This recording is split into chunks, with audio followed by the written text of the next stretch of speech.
মাদক বিরোধী সচেতনতা কার্যক্রম জোরদারের উদ্যোগ নিয়েছে মাধ্যমিক ও উচ্চ মাধ্যমিক শিক্ষা অধিদপ্তর।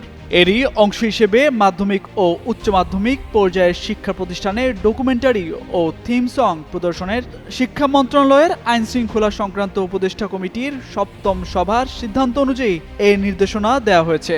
সোমবার মাউশির মনিটরিং অ্যান্ড ইভ্যালুয়েশন উইংয়ের পরিচালক কাজী মোহাম্মদ আবু কাইয়ুম স্বাক্ষরিত এক চিঠিতে এ তথ্য জানানো হয়।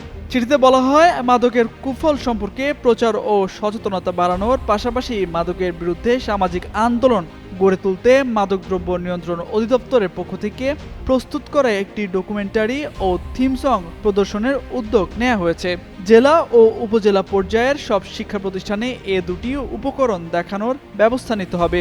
এ বিষয়ে আগামী ২৩ জুলাইয়ের মধ্যে যেন শিক্ষা প্রতিষ্ঠানের প্রধানরা গুগল ফর্মে তথ্য পাঠায় সে বিষয়েও গুরুত্ব আরোপ করা হয় ওই চিঠিতে।